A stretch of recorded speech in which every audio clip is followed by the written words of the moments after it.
오늘 말씀의 제목이 무엇인가요?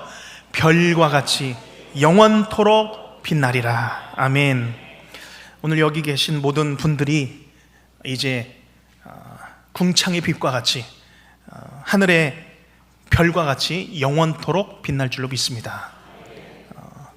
특별히 오늘 본문은 이 종말의 시대에 일어날 일에 대해서 이제 다니엘서가 마치면서 이제 이 종말의 시대에 일어날 일에 관해서 말씀하고 있는 것이죠. 다니엘서 중반 이후부터는 이 본문과 같은 예언적인 형식으로 기록되어 있기 때문에 우리가 신중하게 해석해야 할 필요가 있습니다. 구체적인 사건을 이 다니엘서가 묘사한다고 해서 우리가 지나치게 자세하게 해석하다가는 잘못 해석할 수 있기 때문입니다. 특히 이 다니엘서 마지막에서는 인류 최후의 날, 그날에 일어날 일에 대해서 말씀하고 있습니다. 그래서 이 마지막 다니엘서 마지막을 요한계시록과 연결해서 같이 해석하기도 합니다. 이 종말의 시대, 적그리스도가 그리스도인들을 공격하는 내용이죠. 이 일은 교회가 이 종말의 시대 때, 지금도 사실은 포함되는 것이죠. 이 종말의 시대 때 이 땅에서 당하는 환난으로 보면 되는 것이죠. 그러나 이 환난이라는 것, 그리스도인들이 당하는 이 환난은 한 번에 끝나지 않습니다. 예수 그리스도께서 오실 때까지 이 세상의 권세들은 다 일어나서 교회를 핍박합니다. 그 당연합니다. 신앙을 지키기 어렵게 만드는 것이죠. 그러나 영원할 것 같았던 이 세상의 권세도 무너집니다. 이 세상의 권세는, 이 세상의 권세의 흥망성쇠라고 하는 것은 주님이 오실 때까지 계속되는 것이죠. 그렇게 교회는 계속적으로 환난을 당하게 되고, 또 그 세상의 권세가 무너지다가 다시 세상의 권세가 또 흥하게 되면 그리스도인들은 또 환난을 당하는 것이죠. 그러나 이 환난 속에서 그리스도인들의 신앙은 더욱더 순결해지고 더욱더 정결해지는 그 신앙을 지키며 버티며 살아가는 것입니다. 바로 그때입니다. 1절에 그때라고 표현하고 있죠. 그때에. 여기 그때라는 것은 모든 종말의 시대, 모든 이 환난의 시대를 통틀어서 그때에라고 의미하기도 하고, 또는 모든 환난의 시대가 다 끝난 시간적으로 마지막 때, 정말 그 마지막 그때라고도 해석하기도 합니다. 좀 다른 해석이기도 하지만, 그러나 이 모든 종말의 시대든 아니면 정말 마지막 시점이든 동일한 한 가지가 있죠.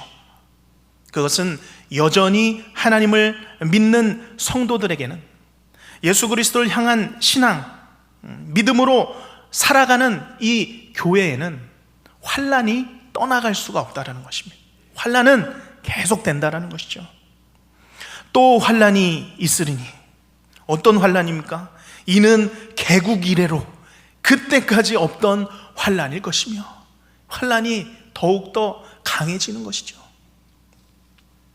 그래서 예수님께서도 요한복음 16장 33절 하반절에서 이렇게 말씀하고 계십니다. 세상에서는 너희가 환난을 당하나. 여기 환난이라고 하는 단어는 누르다라는 단어입니다. 짓누르다라는 단어입니다. 우리가 세상에서 수많은 일들로 눌림을 당하며 살아가죠. 예수님 때문에 참아야 합니다. 예수님 때문에 버텨야 하는 일들이 있습니다. 때로는 내 것을 내어줘야 하고, 내 것을 내어주면서도 욕을 얻기도 합니다. 억울한 일을 당합니다. 때로는 모욕을 당하기도 합니다. 오해를 받기도 하고 또 미움을 당하기도 합니다. 그러나 세상에서는 너희가 환난을 당하나. 무엇이라고 하죠? 담대하라. 내가 세상을 이기었노라. 아멘. 예수님의 말씀입니다. 담대하라. 내가 세상을 이기었노라. 이 문장은 담대하라. 내가 세상을 이제까지 이기어 왔노라 라는 말씀입니다. 이기면서 오셨다라는 것이죠. 예수님께서는 세상을 이기어 오셨습니다. 지금도 세상을 이기고 계시는 줄로 믿습니다. 오늘 본문 1절에 내 민족을 호위하는 큰 군주 미가엘이 일어날 것이요 라고 말씀합니다. 이 미가엘을 해석하면서 어떤 사람들은 메시아라고도 하지만 메시아가 아니어도 하나님께서는 큰 환난 중에 천사장 미가엘을 보내서라도 성도를 가만 놔두시지 않는다라는 말씀입니다. 큰 환난 중에서도, 개국 이래의 큰 환난 중에라도 하나님께서 천사를 보내어 우리를 호위하시고 지키신다는 말씀이죠. 1절 하반절에 그때에 내 백성 중에 기록된 모든 자가 구원을 받을 것이라. 세상에서 억눌리고 짓눌려 살아가지만 우리를 호위하시는 하나님께서는 결국 생명책에 기록된 모든 자를 반드시 구원하시는다는 말씀입니다. 2절 말씀에 땅의 티끌 가운데서는 자는 자 중에서 많은 사람이 깨어나 영생을 받는 자도 있겠고 수치를 당하여 영원히 부끄러움을 당할 자도 있을 것이며, 마지막 때죠. 땅의 티끌들이 다 모아집니다. 그때 많은 사람들이 깨어날 것입니다. 육체의 부활을 말씀하고 있는 것입니다. 그 중에는 생명을 받는 자들도 있고 수치를 당해서 영원히 부끄러움을 당할 자도 생겨난다라는 말씀입니다. 제가 1절과 2절 말씀이 너무 은혜로워서 길게 설명을 했습니다. 사실 중요한 부분은 3절입니다. 3절 말씀. 우리 3절 말씀을 다시 한번 읽겠습니다. 시작. 지혜 있는 자는 궁창의 빛과 빛날 것이요 많은 사람을 옳은 대로 돌아오게 한 자는 별과 같이 영원토록 빛나리라. 아멘. 구약 성경 중에 가장 아름다운 말씀 중에 한 구절입니다.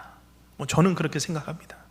얼마나 귀하면 궁창의 빛과 같이 빛날 것이며 별과 같이 영원토록 빛나리라 말씀하셨겠습니까? 오늘 우리가 청동원 전도주일, 가족, 이웃과 태신자 초청 주일을 앞두고 우리의 마음에 작정한 분들을 위하여서 기도하기 위해서 우리가 이 자리에 모였습니다. 구원 누가 하는 것입니까? 구원은 내가 하는 것이 아니죠. 구원은 하나님의 일입니다. 구원은 하나님이 하시는 기적의 사건입니다. 그럼에도 오늘 말씀은 많은 사람을 옳은 대로 돌아오게 한 자라고 말씀하고 있습니다. 하나님의 일이고 하나님의 구원이지만 우리를 통하여서 이 일을 이루시는 줄로 믿습니다. 물론 앞으로 오실 예수님을 말씀하시는 것이기도 하지만 또한 우리를 통하여서 구원받을 사람들 동일하게 말씀하고 있는 것이죠. 예수님이라는 보배로운 지혜를 품고 있는 질그릇 같은 우리를 사용하셔서 복음을 전하게 하시고 구원받게 하신다는 말씀이죠. 우리를 사용하실 뿐만 아니라 궁창의 빛과 같이 밤 하늘의 별과 같이 영원토록 빛나게 하리라 약속해 주십니다. 제가 이 말씀을 읽고 또 들을 때마다 대학생 때가 생각이 납니다. 하루는 다른 대학 캠퍼스 전도를 다녀오던 길이었습니다. 교문 앞에서 한 선배를 만났습니다. 그 선배는 아주 목소리가 걸걸한 선배였습니다. 그때부터 학부 선배였는데 그때부터 목소리가 걸걸했죠. 근데 그 선배가 교문 앞에서 저에게 이 말씀을 던져주면서 기도를 해준 겁니다. 많은 사람을 옳은 대로 돌아오게 한 자는 별과 같이 영원토록 빛나리라. 이 말씀을 그 걸걸한 목소리로 저한테 전해주시면서 저를 위해서 기도해 주셨습니다. 오늘 여기 모이신 모든 성도님들이 영원토록 별과 같이 빛나는, 영원한 별과 같이 반짝반짝 빛나는 모든 성도님들이 되시기를 주님의 이름으로 축복합니다. 생명을 전하고 생명으로 인도하는 성도들의 심령 안에 무엇이 있습니까? 빛이 있는 것이죠. 그 안에 빛이 있습니다. 생명의 빛이 살아 있습니다. 우리 주 예수 그리스도께서 빛이신 예수께서 살아 계시는 줄로 믿습니다. 어둠을 밝히는 그 어떤 빛보다도 밝은 빛이 되셔서 다른 사람들의 그 어두움을 밝히는 일을 감당하는 것입니다. 지난 수요일에 제가 전도를 하면서 한 공원에서 여든이 넘으신 여성분을 벤치에서 만났습니다. 마음을 먹고 주일에 오시게 하자라는 마음으로 다가섰습니다. 물어보니까 햇빛이 너무 좋아서 이제 좋으셔서 나와서 앉아 계신다라고 대답을 하셨습니다.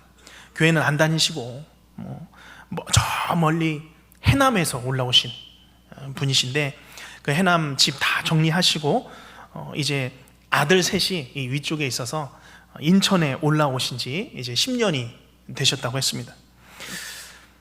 이 아들 셋 다 바쁘다고 합니다. 가끔씩 보신다고 하고요. 그런데 언제부터 무릎과 허리가 아파왔고 수술을 하면서 이제 오래 걷지 못하고 불편한 상황이어서 고향에 내려가고 싶어도 너무 멀어서 데려다 줄 사람도 없고 그래서 못 가신다고 그런 얘기를 하셨습니다. 그런데 말씀을 하시면서 자꾸 이제 부르면 가야지 하시는 겁니다. 중간중간에. 그래서 제가 나중에는 누가 부르시냐고, 도대체 누가 부르시는데 불러서 어디로 가실 거냐고 하니까 그제서야 말씀하시는 겁니다. 예전에 해남에서 교회를 다니셨다고. 동생도 권사고 또 가까운 사람들 중에 교회 다니는 사람도 많다고 그러시는 겁니다. 숨기고 계시다가 들킨 거죠. 그래서 근데 그 마음에 여전히 하나님은 계신다, 이제 그런 이야기는 하시는 거죠. 그래서 이제 좀 방학 끝내시고 또 신앙생활 다시 시작해 보시자고, 그러면서 예수님이 기다리고 계신다고 전해드렸습니다. 그러면서 이제 얘기를 했죠. 제가 계산교회 담임 목사인데 계산교회 어디 있는지 아시냐고 물어보니까 이분은 계산교회 하니까 계산교회 여기도 있고 저기도 있고 계산교회가 꽉 찼다고. 그냥 계산동에 있는 교회는 그냥 계산자만 붙으면 계산교회로 다 알고 계시더라고요. 그래서 이 초청장과 또 물티슈 드리면서 걷기 불편해도 댁에서 가장 가까운 계산교회 찾아서 신앙생활 다시 시작하시라고 그런 말씀을 드렸습니다. 뒤돌아오면서 그런 마음으로 기도했습니다. 하나님, 이분의 마음을 움직여 주시옵소서. 하나님, 생명의 빛이 하나님 이 만남을 통해서 다시 한번 주님 밝혀지는 기회가 되게 하여 주시옵소서. 그 생명의 빛 주님 밝게 비춰주셔서 우리 주 예수님, 그 마음 가운데 계신 그 예수님 다시 모시게 하여 주시옵소서. 생명 살리는 우리가 이 일에 우리가 앞장서는 우리 모든 성도님들이 되시기를 바랍니다. 우리도 이 소명을 가지고 있습니다. 이 사명을 가지고 있는 것이죠. 죽은 영혼 살리고자 우리가 이 자리에 모였습니다. 생명을 살리지 않는 성도는, 죽은 영혼 살리지 않는 교회는, 관심 없는 교회는 침체되게 되어 있습니다. 엉뚱한 일에 관심을 갖게 되어 있는 것이죠. 그러나 생명을 살리는 성도는, 죽은 영혼 살리는 일에 온 마음을 다하는 교회는 같이 살아날 줄로 믿습니다.